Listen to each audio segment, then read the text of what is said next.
There we go. It will help. I did this, last time. Yeah, we're back another Sunday, 6 o'clock. Our Black Media on the political spectrum. We are breaking a trend and doing 2 weeks in a row live.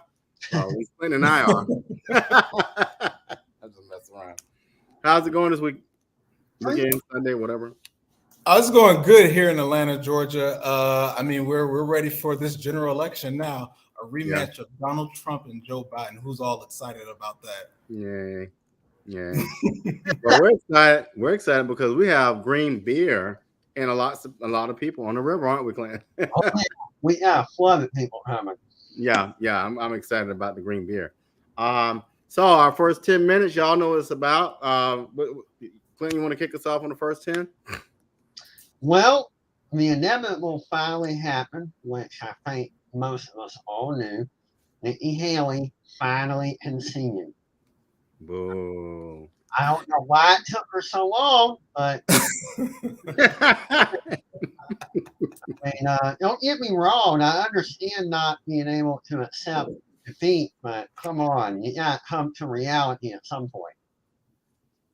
Yeah, I agree, Clint. I think she should have came in to reality. I think maybe after New Hampshire, I would not have gone into South Carolina to lose my own home state. I think that hurt her political future, and also made her. I think the Republican Party in the future will look at her very differently, especially since she's seen as scarring Trump now, and since the whole entire Republican Party is now behind Trump, and I think for years and generations to come. She should have dropped out a long time ago to save her political future, but she decided to make that gamble. She was running a general election race in a primary. It's not going to work out for her. I think what really helped her with her decision is that the Koch brothers finally cut off the money. I'm sorry. That's so harsh. I think she kept on going with the delusion, and small then they kept throwing the money at her. So you think she would have pulled off a Ted Cruz, take it all the way to the convention? Oh, yeah. If the Koch brothers kept supplying the dough, she would have lived on cloud nine, completely devoid of reality. Wow, that's huge. There are a few third-party candidates out there. The CEO of Our Black Media hates for me to talk about it, but you do have Cornel West and a few others out there. So Chris Oliver, he's a candidate. So you have Kennedy. He's out there as well. He's making some headways. Yeah, I don't think he's. It's boring. He's boring. It's so funny, y'all. I was watching. Talking about the first 10. We were talking, as you said, that CNN has this great docuseries where they're talking about shamed political figures. Elliot Spitzer was one. John Edwards was another one. Man, who remembers the John Edwards story? Oh, man, that was horrible. I mean, his wife was going for cancer treatment and everything. That made him look like lowest of the low doing what he did to his wife. Dude, I'm talking about, I'm reminding of it because I was younger than now. Of course, we all were. But I remember that. And had he not done all those things, there wouldn't have been an Obama. So, I mean, John Edwards, I'm sorry, there's nothing more reprehensible than having an affair on your wife while she's suffering and dying.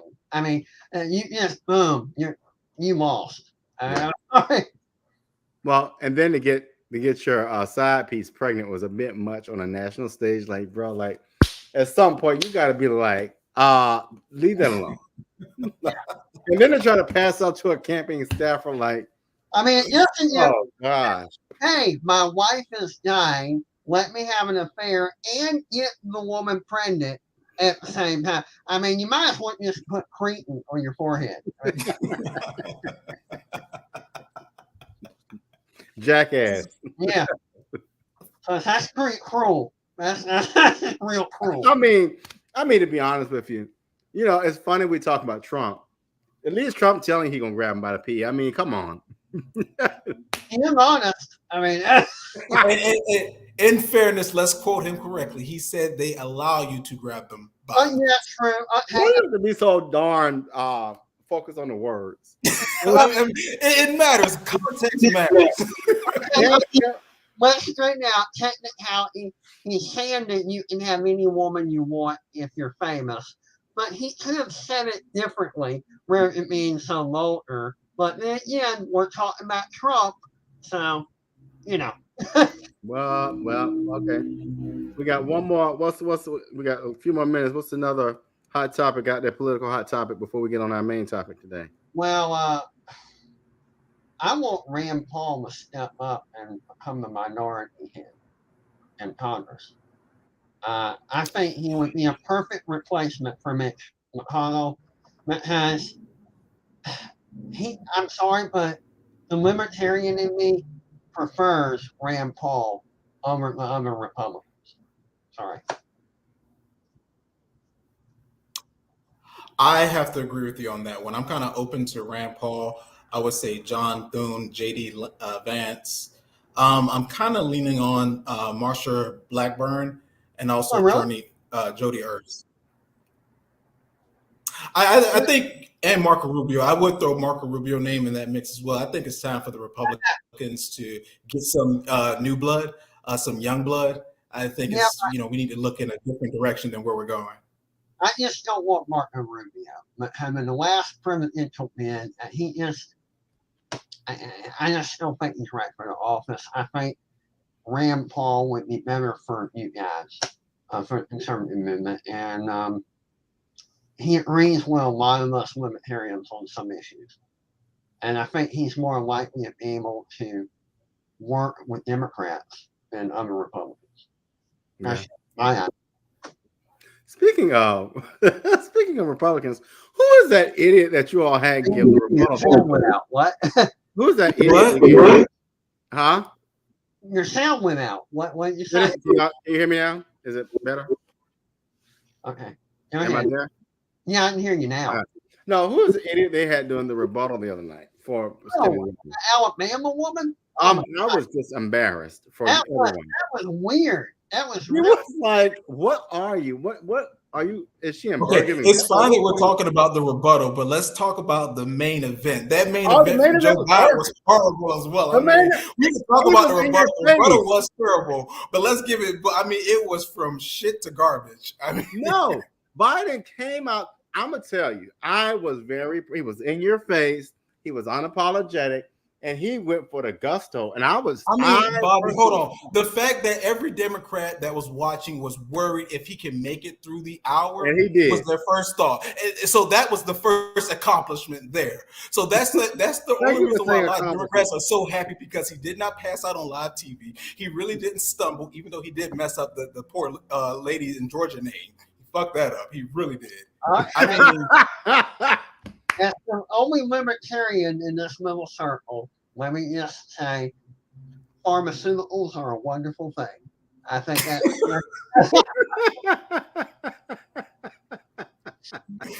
I think Biden did good. He evidently had the correct prescriptions this time. I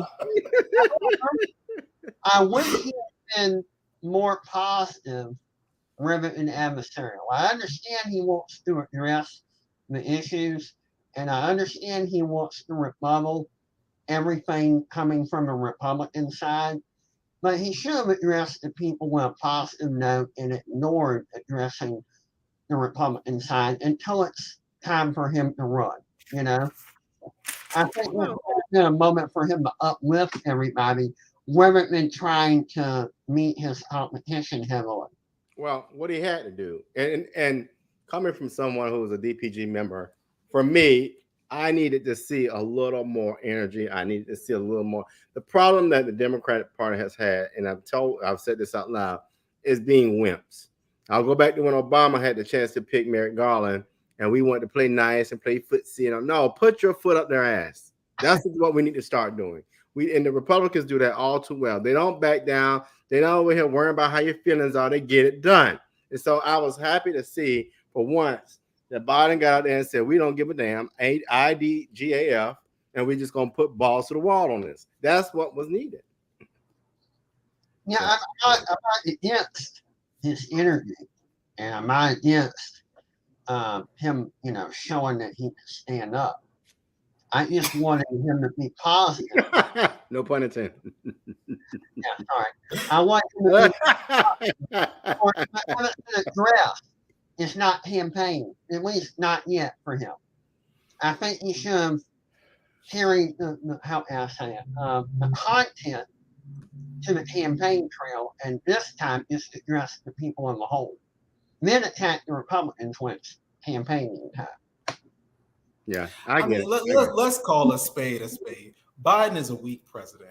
The only text that he has right now is talking about Trump, MAGA Republicans, That's why I was saying white nationalists. What else? Texas trying to stop illegal immigrants coming into our country. I mean, that's all his talking points that he has for right now. He's a weak president. He already knows that he's a weak president. The Democratic Party knows he's a weak president. So whatever talking points or however he goes on the trail and he want to spin this, he can. We all know that he probably won't beat Trump. His best chance of beating Trump is actually Biden getting out of the way and allowing another Democrat to run as president. Yeah, but it's too late now. I mean, and that's why he's going to lose, and that's why the Democrats are going to lose. The union speech is not going to change anything. Trump numbers is going upward right now, and both of them are battling amongst the independents right now, where it really matters. There was a recent poll that came out in seven of the swing states.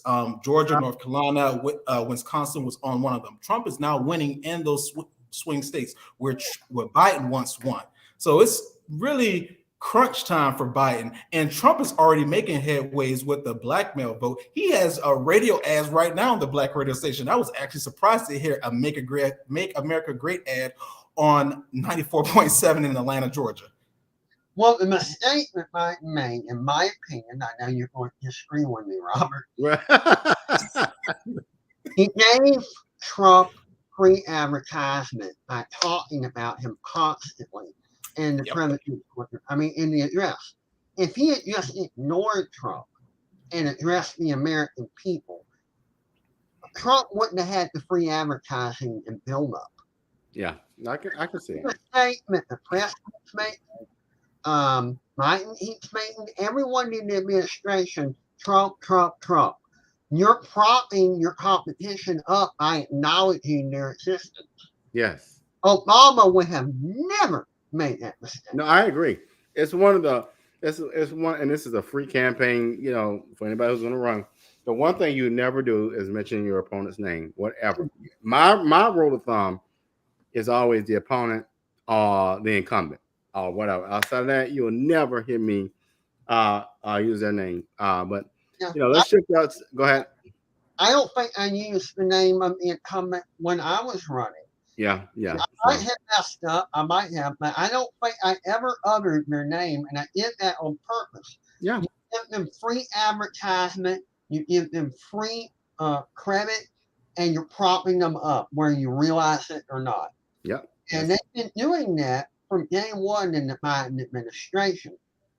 And Obama was a brilliant politician. I acknowledge that. He would have never uttered the word of his competitor. Not one. That's it. So, y'all, we're going to shift our conversation really quick to the topic of the week. Earlier this week, and I'll talk more about this as we go into the conversation, but earlier this week, we saw an opinion or a decision come out from the courts about the Public Service Commission election.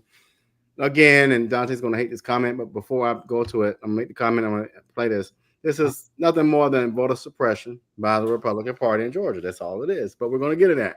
Hold on 1 second. Okay. New details this morning in an election lawsuit. A federal judge has ruled that the way Georgia elects public service commissioners illegally dilutes Black voting power. Right now, there are 5 public service commission districts, and up until this point, the commissioners were elected statewide, but they represented a particular district. The lawsuit was brought on by a group which included the NAACP. Attorneys for the plaintiffs successfully argued that this was a violation of the 1965 Voting Rights Act. Where this was a real issue was for District 3, which is a majority Black district. Overwhelmingly, they would vote for the Black preferred candidate, and that candidate would still lose because the rest of the state would vote for the other candidate. If the ruling stands, it immediately stops Secretary of State Brad Raffensperger from preparing ballots for the impacted districts in time for the November election. We have reached out to Raffensperger's office for comment, but we have not heard back. Tremendous. So we just had Patty Duran and a number of other folks on the ballot, and that very decision went to the courts. Long story short, it got to a point where the upcoming PSC election was canceled. All too all, we know the same thing. It's the same old shuck and jive, smoke and mirrors, and it is just not a good way to do business. So, your thoughts, gentlemen? Well, I'm going to show the map. I'm going to show the map so people can kind of reference it. You already know what I think of Raffensperger. I can't stand him. I'm sorry, but that's a crooked man. I'm sorry. I can't stand him. He's prevented. He's not only, in my opinion, responsible for this. He's responsible for third parties not being allowed on the ballot. They have to go out and collect so many signatures, handwritten, just to be allowed on the ballot of any state election or higher. So, Well, and it's, I don't want to put it on him. It's really not a Raffensperger issue. yeah, I know, but he's one of the players.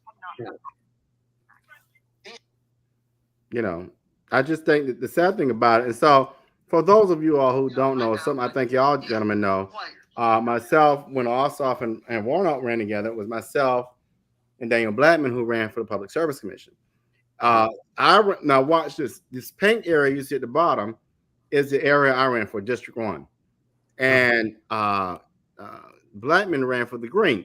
So even though I ran for the pink area, that one district, everybody in Georgia got a chance to vote for me. Crazy, right? That's not how you do it in the Senate races. Really? I mean, the representative races, that's not how it's done any elsewhere. So what it did was it required me, Daniel, and those who run for this office to travel the state, which, I mean, I did very well against Jason Shaw. I did quite well to be a newcomer at the time. And then we did have Elizabeth Melton, who ran as a libertarian. But the problem is, it's just not a fair shot at this conversation. Now, why is this commission so important? It is supposed to regulate public utilities, in particular Georgia Power. If you go and look at anything around Public Service Commission, that does not happen. What's the other smoke and mirrors that they do, Dante? I'm glad you asked. So let's say, for example, Bubba, who's a Public Service Commission, or Tim Echols. Let's just say, you know what, I'm tired. I don't want to run next time. What they will do, they'll get in the middle of their term, 3 years, 4 years in, probably 3 years in, and then they will retire. Governor appoints somebody, and guess what? Now that new appointee is the incumbent for the next election. Yeah, which isn't fair. Not to mention the fact that it works this way, it doesn't represent the constituents. And as far as that goes, Georgia Power has been doing people wrong in this state for quite some time. Yeah. I mean, what they're getting away with, passing on their mismanagement of the budget to people paying their bills, we need to stop this. And I'm sorry, but if you can't manage your budget, you don't keep on passing the cost off on the customer. That's an internal problem that you are responsible for. So we want to hear our good Republican friend. What are y'all doing around here? Why do y'all believe in this voter suppression? So I do not know anything specific on this case topic. I will say, based off of what that clip showed, it does sound very concerning. I'll say that. That concerning is man, come on. That, you know, I honestly believe that this particular issue needs to go before Supreme Court, or at least. What issue is that? Well, the one that you can't. So let's look at state representatives. State representatives and congressional leaders are selected by their district. Everybody in Georgia doesn't vote on Hank Johnson. Everybody in Georgia doesn't vote on Park Cannon. Everybody in Georgia doesn't vote for Nikema Williams. So why does everybody in Georgia have to vote for the district leader for the Public Service Commission in a particular region? That doesn't make sense to me. No, it doesn't. It doesn't make sense. And I think you're right. I think it will have to go to the Supreme Court for it to be solved. So and it becomes, and here's the thing. Here's the thing about it. Now, when we talk about issues of Georgia Power, we look at Plant Vogtle, right? Plant Vogtle is a catastrophe that was just never should have started. I agree. It has environmental problems. It's an environmental issue. In addition to that, it has presented to be a public health issue. And on top of that, it's in a back of a black neighborhood and black community. And it's just, I don't understand why we have to use nuclear. If something goes wrong with that thing, we got a major problem here in Georgia. Well, the initial concept is it was supposed to be better than the other alternatives for energy production. But they've been messing this up from day one. I mean, they didn't really have, in my opinion, a legitimate plan. And the people have been suffering because of their incompetence from the very beginning. It should have been scrapped a long time ago. Because I just don't like the way they've handled it, period. I'm not against nuclear power if you know what you're doing, but they more than proven that they don't know what they're doing. And they keep going over budget, over budget, over budget. Enough's enough. What's your thoughts? Well, I'm trying to find a video so people can kind of have a reference. Dante, any comments you got while I look for that? No, I don't have any comments on that one. I'm more curious about this the video that you referenced. I would love to do some more research on that. Okay, let me play this clip on Vogtle, y'all. That hopefully will shed some light to the conversation. We can see what disaster it's about.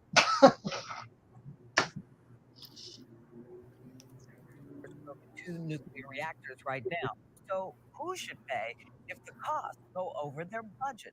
That's what the Georgia Public Service Commission is trying to decide. The company says extra costs from Plant Vogtle should be passed on to customers in the form of higher bills.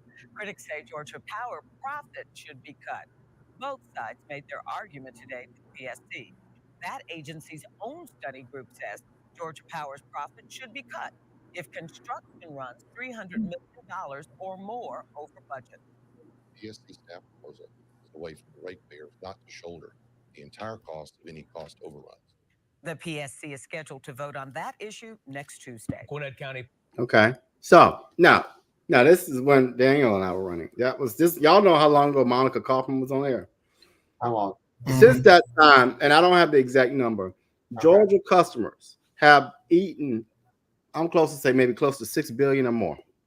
And I might be off on that number, but it blows my mind that, watch this, when I was on the campaign trail, I would tell people, how many of you all would make a payment on a vehicle that you don't drive? Period. Yeah.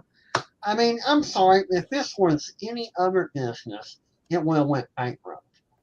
Right? Let's be honest. And to keep passing the cost on to the customers when you're the organization that keeps on not doing your accounting properly, going over costs, going over budget continuously. We all know that this is wrong. I mean, I think it's wrong. What do you think, Dante? No, I do think it is wrong to especially pass on the buck to the customers. Some people say the quiet things out loud, and that was one of them. But I think that's oh wow, there it is right there. Thank you, Robert. 35 billion, just a slap in the face too. I said $6 billion. I think what they ought to do is they're going to have to lay off their employees, cut their costs, and keep the costs themselves. You're the one that mismanaged. You're the one that didn't make the appropriate budget. The fault lies with Georgia Power, period.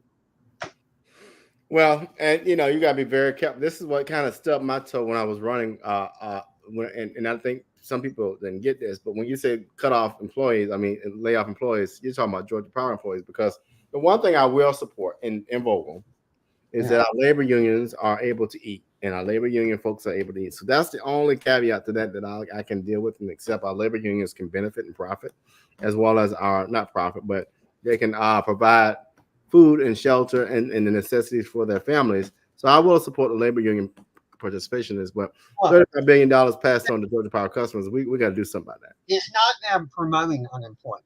All right. No, I got that. Yeah. You got to look at the big picture.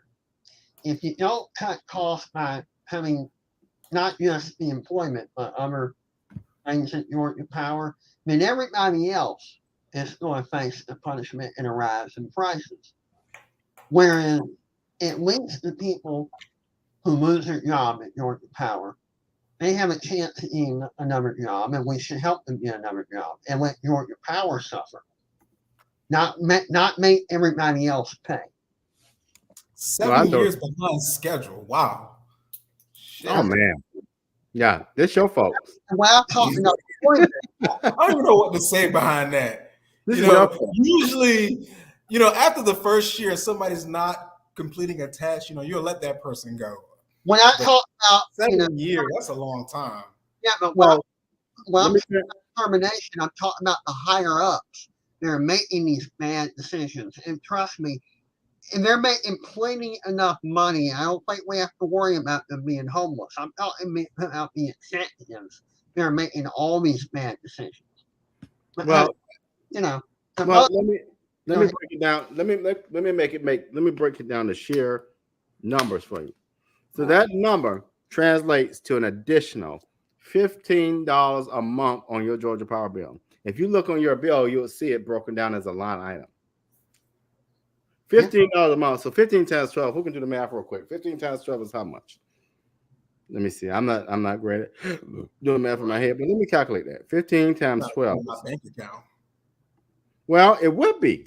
It would be. But the problem is they've monopolized the position.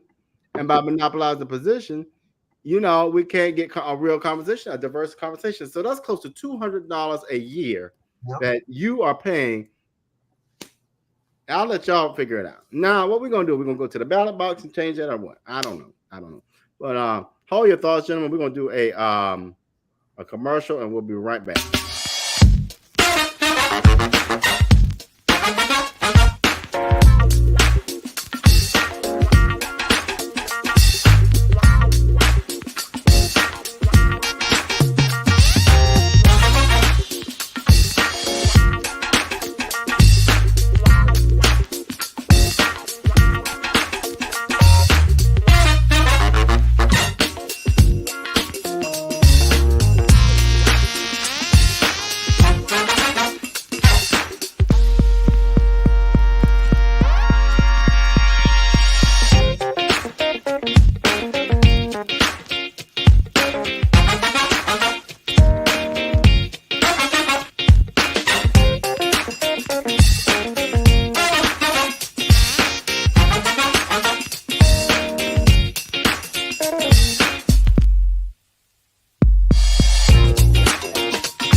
All right, we're back. So what are your thoughts on that $15, that $14 y'all paying, that $200? Y'all don't need that money. And I think it's ridiculous. I don't think they have the right to charge anymore. I think they need to eat the cost themselves. I agree with that. I do think they should eat the cost. And I'm sorry, but I'm not promoting unemployment, but they need to restructure how they do things within Georgia Power rather than making the customers constantly pay. I mean, this is why so many people are losing everything, because bills keep rising from the incompetence of the people that are higher up making decisions. People can't afford any more higher prices. And if we're going to make a real change in the homeless rate, we need to start by lowering taxes and keeping bills from rising so people who own a business can hire more employees. This will reduce homelessness. Otherwise, all we're going to do is demand more taxes to build more homeless shelters, and that's not a solution. That's putting a band-aid on a bullet wound. Yeah. The other part of this, you all, is the public health part, and I know we'll change to another subject, but the whole issue of a nuclear reactor in the backyard of people that live in Wingsboro. You talking about a cancer-causing issue? That's my biggest concern. You know, the money is materialistic, but you know, the impact that it has on that community is going to be devastating. You're right, but the alternatives such as wind power mess up migration, don't put up enough power output. The solar solution, that haven't been perfected, and that messing up, environment. So it's kind of like pick your poison, you know, when it comes to power. If they can perfect it, which they've proven they hit, a nuclear reactor would be effective, but we don't seem to know what we're doing, or at least Georgia Power doesn't. You know? Well, you know, I think, you know, the whole solar thing. I tend to think that we, as human beings, screw up so many things. Solar power seems to be the most natural to me. That doesn't. When you look into the intricacies, they haven't really put enough research in it to make it profitable, and it's not generating the output that they're claiming it makes. What we need to do is remove some of the regulation so they can perfect solar power and make it more efficient, generate more energy, and more cost effective. It costs a fortune for, let's say, a person to convert their house to solar power. Yeah. And it just can't afford it. California. So if we allow more companies to open up solar power organizations, they can compete with one another, and then the price would be feasible for an ordinary citizen to convert to solar power. So by all this regulation, we're stifling technology. If we're going to convert to solar power, we need to get less government get government out of the way so people can enter the field and compete with one another. That benefits the customer, the citizens, and we can convert to solar power. Well, funny you should say that. You know, one of the things that, you know, regulation, let's go on to regulation. One of the things that President Biden did talk about, well, and I'm glad someone's probably talking about, is declassifying or reclassifying marijuana, which was hemp or cannabis. I can guarantee you, and I'm no scientist and I don't know this for a fact, but I just bet you that cannabis probably has a property or some kind of way where we can generate energy. I just have that feeling. It does. You haven't looked into research? Yeah, you can generate. Well, I tend to I like the other uses of the clothing and all of that, but the clothing is quite nice. They have been working on generating power with cannabis. So I'll say this. I think it's long overdue for the U.S. government to legalize marijuana. I'm 36. I can say I'm fortunate. I think in my lifetime it will become legalized. I think it should be left up to the states to do that, though. But it's long overdue. Yeah, I'll say once we legalize marijuana, I think people that are in jail for marijuana needs to be released that same exact day. Depending on their situation, some of them should get back pay, but again, that depends on the situation.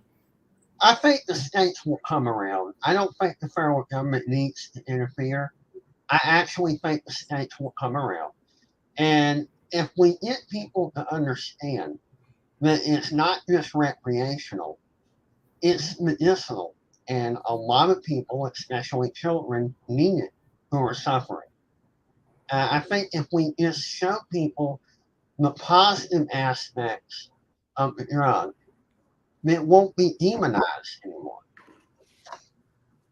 Well, is it truly a drug? You know, are we? Well, it's a natural drug, just like caffeine in your tea or your coffee. It's a natural drug. And anything can be abused, even tea and coffee. So, you know.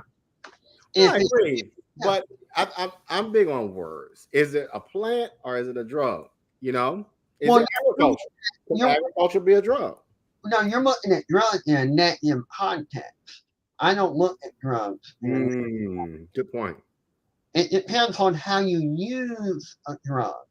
It depends on if the drug is man-made or natural. This happens to be a natural drug that used in the correct way is beneficial. But it's been demonized and used as a patsy for man-made drugs that harm people.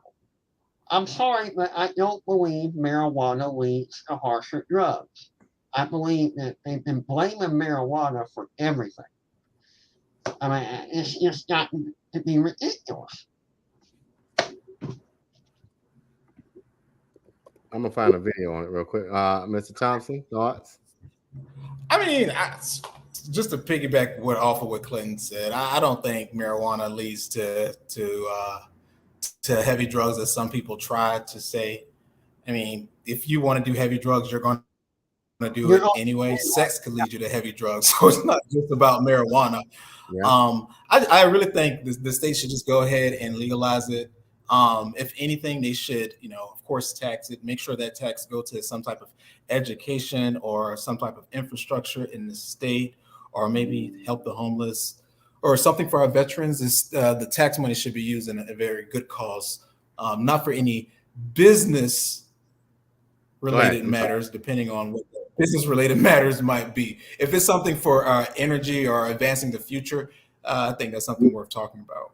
Yeah, but I don't want to tax these businesses more than any other business. And that's basically that's trying to implement morality.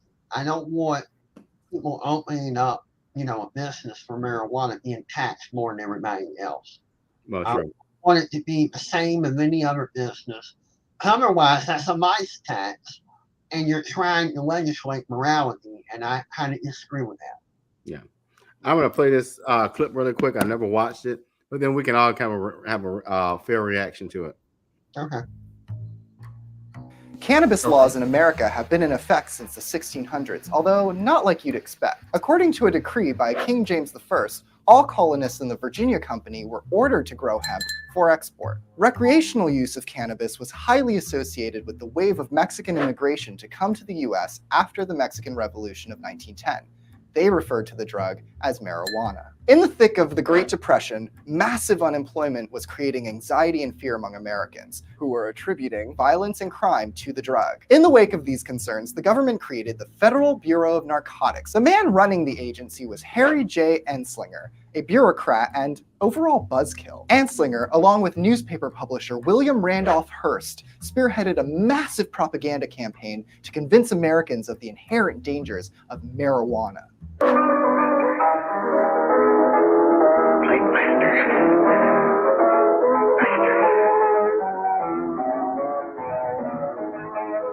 The Marijuana Tax Act of 1937 was the first federal law against the possession of cannabis. Multiple presidents have attempted to enforce strict laws criminalizing marijuana in the decades to follow. President Nixon declared a war on drugs in the 70s, while Ronald Reagan asked you to just say no. George Bush Sr. announced the highest drug budget increase in history at $8 billion. Currently, 2 states have completely legalized marijuana for recreational use: Colorado and Washington. Colorado officially began selling recreational marijuana on January 1st, 2014. It was reported that it had sold almost $5 million worth in its first week alone. Recreational marijuana is allowed for adults 21 or over and can be purchased from a licensed retailer at up to 1 ounce for residents and up to 1/4 ounce for non-residents. And it can be given as a gift.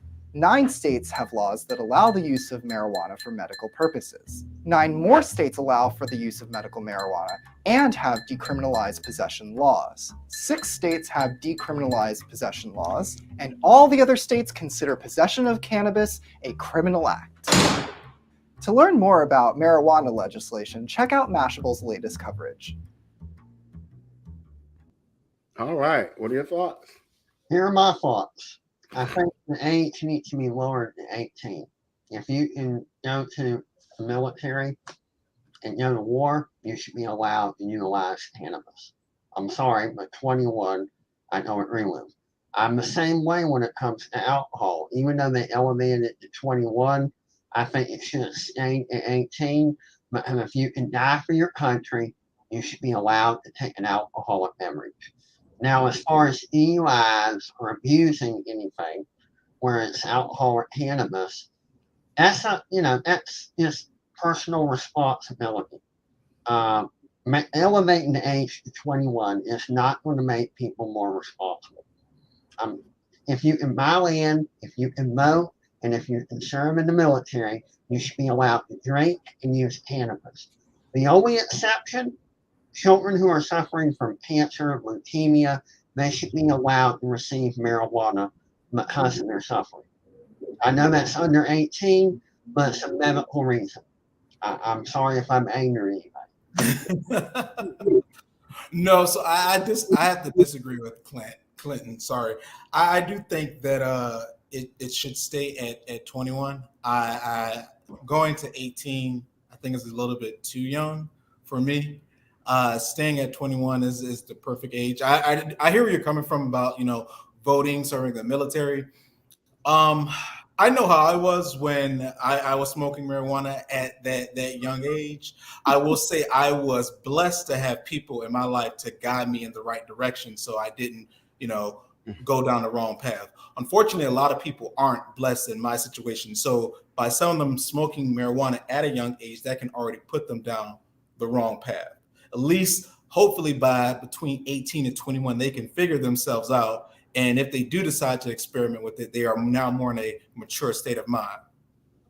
I find it so interesting that the Republican Party, who props pharmaceuticals and makes sure pharmaceuticals can give out opioids, has such a big problem with a plan. That bothers me. It's a damn plan. But y'all are passing out opioids. Oh, we're gonna war on drugs. That makes no sense. Explain that to me.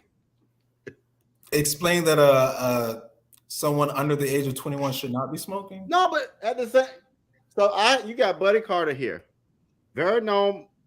Buddy Carter can give out opioids and all these kind of things and these chemicals and create more problems in people's lives, but we can't give out something that can address anxiety. Wait. It's not okay. I understand that the Republicans might be, the drum major in this crusade to not allow marijuana to be legalized nationally. But come on, there's some Democrats that have not passed legislation to allow marijuana to be legalized. Okay, there are some Democrats that are in state legislative houses that have not passed anything in that nature. So it's not just Republicans. We're just we're the cheerleaders behind it.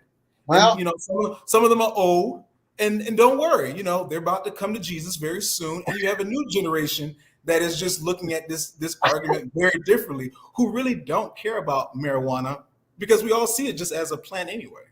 Yeah, well, I'll be honest with you all. When it comes to any substance, I really don't care what a person does with it. I don't, as long as you don't hurt someone else. So my rule, I think we have way too many regulation laws on the books that then create incarceration, that then create more taxpayer dollars. Leave folk the hell alone. If you want to go drink yourself to death and your liver explode, by God, go do it. But as long as you don't go shoot up nobody's house or go shoot up a church, I don't care. If you want to go snort cocaine till your brain breaks up, I don't care.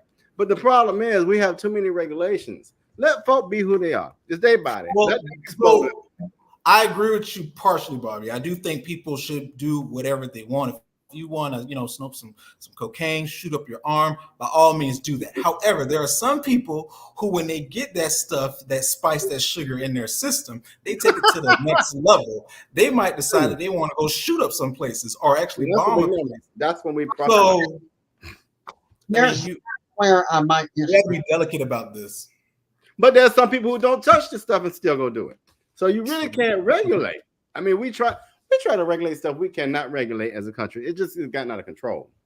Well, the only reason I disagree with regulation is I want children to have access to any drug that will alleviate their suffering. Yeah. When it comes to medicinal. I'm sorry, but if a kid needs a drug, it's now considered illegal to alleviate their pain from what medical dilemma they're going through. I want them to have access to it. So that's where I disagree with you on the age qualification. Now, if it's recreational, I want it lowered to 18, and I'm sorry, but you're okay with someone going to war and getting killed, but yet you're like, oh, but you're not mature enough to use this drug for recreation. That's a contradiction, but they're mature enough to take a bullet? Or shoot someone. That makes no sense. You're mature enough to die, but you're not drug for recreation. That's kind of a paradox there. I mean, I have nothing for that one because you got me there. So, so that's why I want to lower it to 18, because during wartime, if we're going to bring back conscription and draft people, we should allow them to smoke a joint when they're 18. I'm sorry, but if you're going to die for me, you should be allowed to get high. Sorry.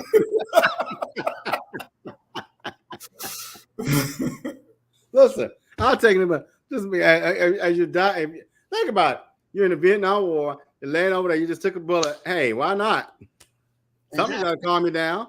I doubt anyone would go back in time when the laws were 18 and you know what? I know that you just took a bullet, but we need to elevate the age of this joint for when you're 21.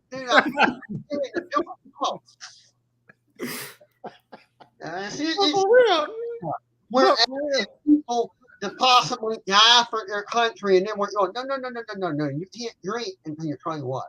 What? Drink? Really? But it's okay if I die. Okay, that makes a whole lot of sense. Could you imagine? Okay, listen. So when you do die, at least you get 400,000 something. Your family does in the military. So there's that. Yeah, but what about you? You die. I mean, your family gets something. I mean, if you were to die just drinking alcohol or doing drugs on your own, you don't get anything. I mean, you just get. I would much rather. Okay, I would much rather be here on cloud 9 to not be here and be on cloud 9. You know what I'm saying? Yeah, I'm sure that'll be. And it gets funny that well, at least Jackie wasn't high when she was at least she wasn't drinking, when they got shot. Yeah, that's what matters to us. If they were cold sober when they got killed. So answer this then. Why do we have lower regulations on hookah? I don't know. I don't even know what in hookah. Another paradox. Yeah. Because there are some hookahs. I'm a connoisseur of hookah. I love hookah. But there are some hookahs that when you partake in them, you're like, I am quite dizzy. This is not, but there's some that are not like that. It's weird because hookah bars make it in some cities and others they don't. I don't know why. Whoa. Yeah. I didn't know that. Yeah, there are some cities that they try to open up a hookah bar or hookah, establishment, and it just tank. I guess it just depends on the local culture.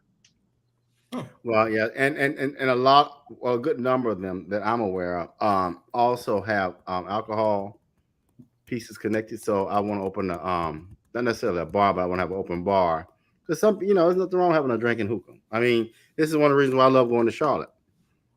We would have had a crew lounge here in Savannah, but said all the women lied about that, but then we won't go that direction. But a crew lounge is one of the better known ones around the nation. They're really cool. So I don't know. Nadia, what's your thoughts on hookah? I mean, I love a hookah. I have my own personal hookah. I go to several hookah bars here in Atlanta. There's a hookah spot in Savannah. Where? Jesus, Bobby, you throwing me on the spot. And I'm a native of Savannah. It's by McDonald's. It's not too far from McDonald's. There's a new Chinese restaurant over there. That narrows it now. I'm sorry. I was just walking downtown Savannah, and I'm like, oh, this place look new. Oh, okay. It's downtown. Okay. Yeah. Okay. Well, hookah always gave me a headache, no matter what flavor it was. But like I said, it just depends on the semi where it takes off or not. All right. All right. Final. What's our last topic today? We talked about the PSC and their juggernaut foolishness and their monopoly. And any final thoughts you got? Me, not final thoughts. Final topic. I like to bring something up. Yeah. What's that? I think we need to end the surveillance. They're trying to turn Savannah into a smart city, and these surveillance cameras have yet to stop any crime. But they're great at spying on people, looking up their credit history, giving them citations, but not really stopping thievery, mugging, or murder. And I know you're going to disagree with me on this, but a lot of the companies that are pitching it to the cities in Georgia are talking about how they reduce crime. That's a lie. And how they don't know for your personal data. That's another lie. And we just keep installing camera after camera after camera. It's turning every city, in my opinion, into a police state. I think one of the founding points of being an American is having the right to privacy.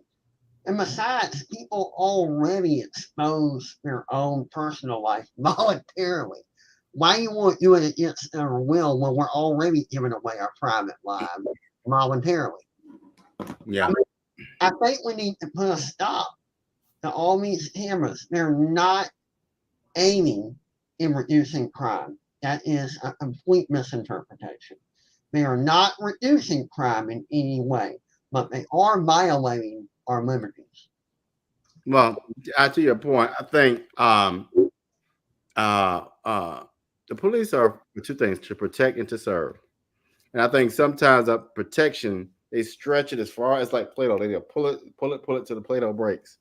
And serve, oh my God, that has that has gone way out the way. I'll give you a great example of what I mean by that. The other night, granted, I was speeding and I got pulled over for speeding. But the thing that got me, that this is how far out of hand it has gotten, how ridiculous. You wanted to detain me because, well, we got a shoplifting charge on you. Okay, we got a shoplifting charge. We got a shoplifting charge on you in Illinois. I've never been in Illinois. Well, somebody's using your information. Okay, so it goes back to your point, Clinton. Then how the hell did they get it? Somehow, some way, it had been collected and available to someone on what? Probably the internet. I get alerts now where my information is out there. So it's like, are we really protecting or serving, or are we being nosy as hell? Now, what's happening is what the software companies and the IT companies don't tell the cities that they're pitching the smart, city idea to, is that the information data collected on you is available to third and fourth parties. Then when they are addressed with that question, oh no, we have security protocols. Lie. No, they don't. And what's that? Your data is available to third, fourth, and fifth parties. It can be manipulated. Yeah. Like charge about you being in Illinois, that was your data being pitched to third and fourth parties, then manipulated, then used against you. This is another reason to stop with the cameras, stop with the surveillance, stop with the automated services that mail you a citation where you have no authority to call anyone up to the stand because it's an inanimate machine. When it's a human police officer, female or male, they are held accountable for writing you a ticket, and they have to go on the stand and prove that you were speeding, prove that you were doing whatever you were doing, not wearing a seatbelt, whatever. Whereas the camera just takes a picture, and the picture is not always accurate, and most of the time it's focused on your tag, not whether you were not wearing a seatbelt or not whether when you were speeding. And then they're accurate. No, they're not. They can be recalibrated to take whatever speed they want. And it doesn't take into account the flow of traffic. What if the traffic is going over the speed limit? If you go slower, you'll get into a wreck. Whereas a human police officer can go, well, traffic's going over the speed limit. I'm not going to pull them over. And if they were going slower, they get popped and they get in a wreck. She doesn't take into all the variables. I'll say this about, I think we as a country really need to think about surveillance and AI. If you are somebody who is a sci-fi fan like I am, I would recommend that you watch the movie Terminator. And I think that's the direction that unfortunately we are going into, where we are being surveillanced 24/7, and we are giving so much authority to a computer system to think on its own. And what we So found, that's a food of thought for a lot of people, just to think about the direction that we are going in, where a camera can be on you at any given time, can pinpoint your iPhone or your Android location at any given time, follow your whereabouts, go into your personal emails. It was just a few years ago, the Senate under Republican control actually passed a law to allow the FBI without a warrant to go into your Google search history for whatever reason. That's a violation right there. I mean, they need a warrant first to do something like that. And we just need to be very mindful of, I understand a lot of people want to move to the future, but we need to be mindful of the steps that we're taking to get there, because some people are just trying to take advantage of business profits and also just spying on people. another thing that you forgot from another great sci-fi movie where there's a quote: just because you can do it doesn't mean you should do it. We're not taking into account wisdom. You need more than academic intelligence. You need to know how to utilize the knowledge that you gather. This is why we created search warrants. Because just because you can do it doesn't mean you should do it. You need probable cause before you invade someone's privacy and their personal information. Not to mention, what people do behind closed doors, it's none of your concern. That's right. That's it right there. That is completely true. Unless you have probable cause to think that they harm someone, you have no right to delve into their personal life and to pass judgment on them. That's right. Unless you harm somebody, you need to leave them alone. Yep. So I will say, for last thoughts for me, all Georgia voters, during crossover day, Senate Resolution 579 was passed. So we, as Georgia voters, might have the chance to vote on sports betting. Oh, that's going to be interesting. We need to talk about that next time. So let's dig into that. That'll be a good one to talk about, because, again, I'm one of those, if you ain't hurt nobody, do what you do. If you want to give out your money, give out your money. So we'll be back maybe next week or a week after. We'll see. We'll make a decision on that. We might start doing this weekly. We never know. All right, y'all. I'll see you next time. All right, see you.